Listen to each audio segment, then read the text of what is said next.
problema da polarização é que ela torna o polarizado irracional. O ódio cega e ele dificulta uma leitura objetiva, sóbria e equilibrada para uma tomada de decisão inteligente. Nós vamos decidir o futuro da nossa nação, o Brasil em que os nossos filhos e os nossos netos vão viver. Então o que precisa ser avaliado não são os candidatos, mas as suas propostas de governo e principalmente os ideais que eles representam. Então não importa se você gosta mais da pessoa de um ou de outro, não importa se para você o Bolsonaro é tosco, ele sabe que ele é tosco, não importa se o Lula é cachaceiro, ele sabe também. Então o que importa é histórico político, a integridade, é ficha limpa e principalmente o que cada candidato representa. Não dá para tomar decisão com base em narrativas criadas para desmoralizar um ou outro. O que tem que se avaliar são fatos, só que para isso tem que se sair do caixote.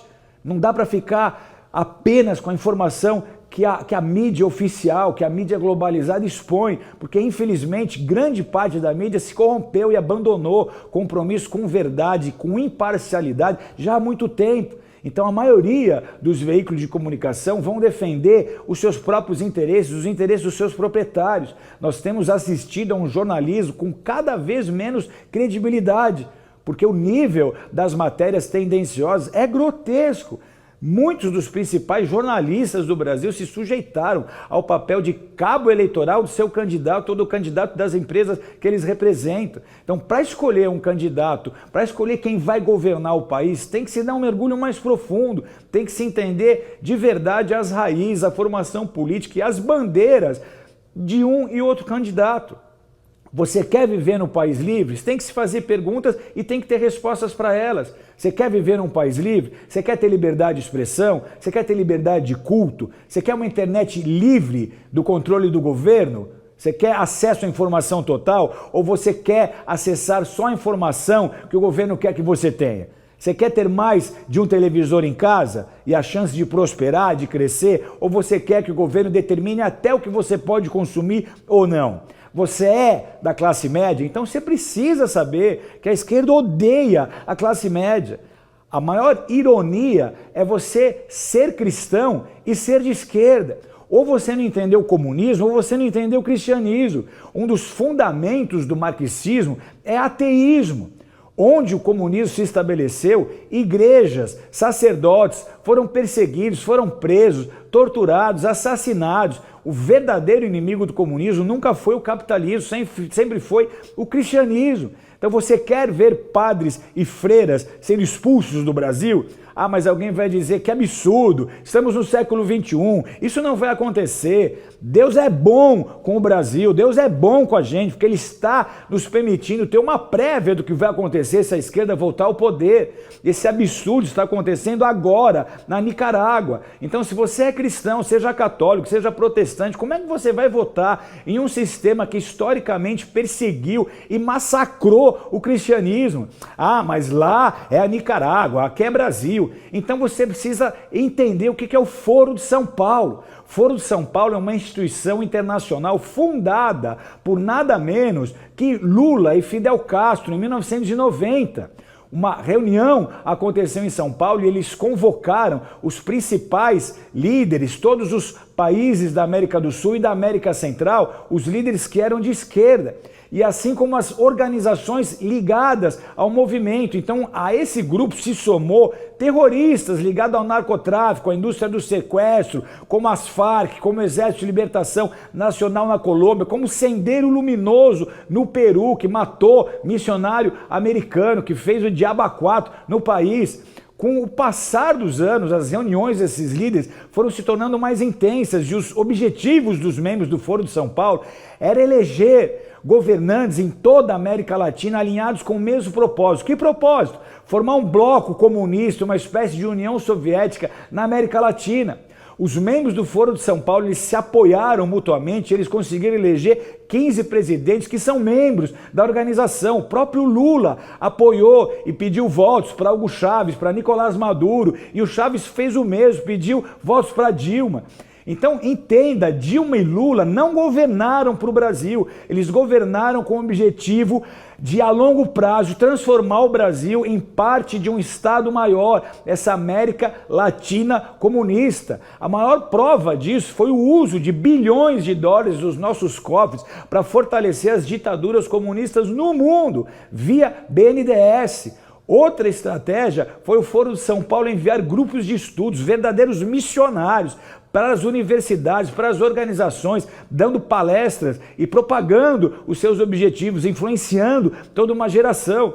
E isso por quê? Porque comunista não se contenta em ser comunista, ele tem certeza que o comunismo tem que se sobrepor ao capitalismo e se tornar um governo global. Você pega Nikita Khrushchev, o sucessor de Stalin, ele disse: vocês, americanos, são tão crédulos, vocês não vão aceitar o comunismo imediatamente, mas nós vamos continuar alimentando você com pequenas doses de socialismo até que vocês finalmente acordem e descubram que já tem o comunismo. Nós não teremos que lutar contra vocês, nós vamos enfraquecer a sua economia até você cair como fruto acima nas nossas mãos.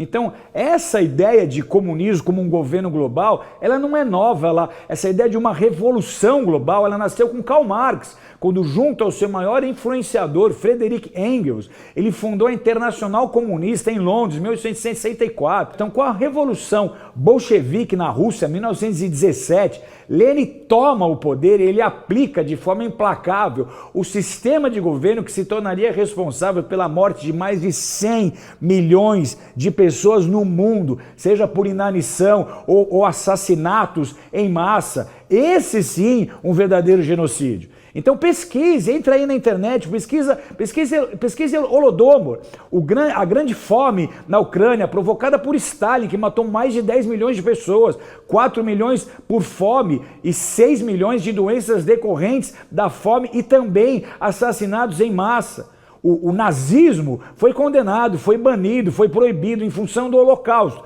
No entanto, o comunismo foi o regime mais sanguinário e genocida da história. Pesquise você mesmo, entra aí e dá uma gulgada. O grande salto na China, Pol Pot em Camboja, que matava até quem usasse óculos, dizendo que eram elitizados, que eram intelectuais. Então, o mesmo modus operandi é sempre usado. Perseguição aos opositores, propagação de ateísmo, distribuição de miséria, porque esse é um sistema que sempre prometeu picanha, mas entregou pobreza.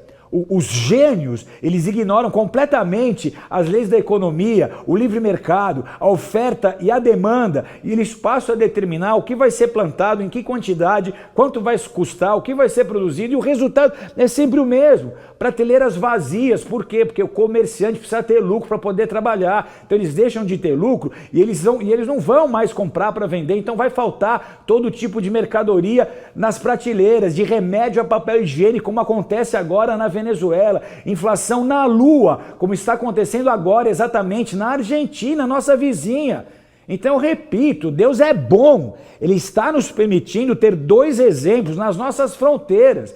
Na Venezuela hoje, os pais de família, para sustentar seus filhos, eles estão voltando a uma atividade primitiva, a atividade da caça, só que agora de cachorros e gatos, enquanto os líderes comunistas estão vivendo na fartura, na luxúria, na riqueza. Nesses países o discurso foi o mesmo. As empresas e as grandes corporações agora vão ganhar um pouco menos. Os ricos serão taxados em suas riquezas.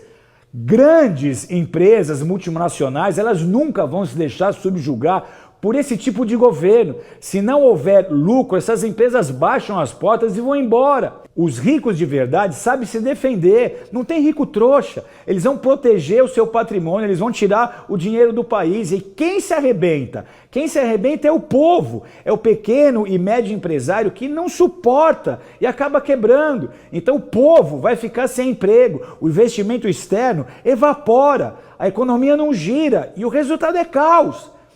O caos financeiro, no entanto, ele cumpre um papel. Quanto maior a crise financeira, mais o povo se abre para as ideias comunistas, mais fácil para os líderes comunistas convencerem o povo de que o capitalismo não deu certo.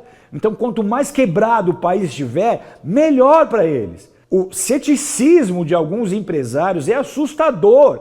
Ah, o que você está falando? O comunismo morreu, isso nunca vai acontecer no Brasil. Temos o Congresso, temos o Senado. Na Venezuela e na Argentina eles diziam o mesmo. Então analise os fatos, analise os discursos. Você é a favor da família? Então é insano você dizer que vai votar na esquerda, porque o pensamento da esquerda sobre família é construído a partir dos conceitos defendidos por Engels no livro A Origem da Família, da Propriedade Privada e do Estado. Nele, eles defendem a teoria de que nós somos descendentes dos macacos e de que então, lá no início, não havia famílias, não havia casamento, não havia pais, não havia filhos, não havia esposas. Só que aí todos dividiam tudo o que tinha de forma comum. No decorrer do tempo, alguns mais espertos resolveram plantar em maior quantidade, criar gado em maior quantidade, e para isso eles precisavam de mão de obra, e eles começaram a pegar as mulheres, fazer filho e botar para trabalhar. Essa é a cabeça deles, é assim que eles veem a família. Então, para um marxista raiz, para a esquerda, a família é um problema, porque eles acreditam que a família, ou que na família, começa a desigualdade social, e que enquanto houver família, vai haver desigualdade social. E esse pensamento fundamenta toda a estrutura de trabalho dos partidos de esquerda. Por isso que você vê a todo tempo partidos de esquerda tentando aprovar leis que são contrárias aos valores familiares, aos valores cristãos, aos valores tradicionais. Então, como é possível que você, sendo cristão, não perceba isso? Como você pode, sendo cristão, se for o seu caso, ser a favor do aborto?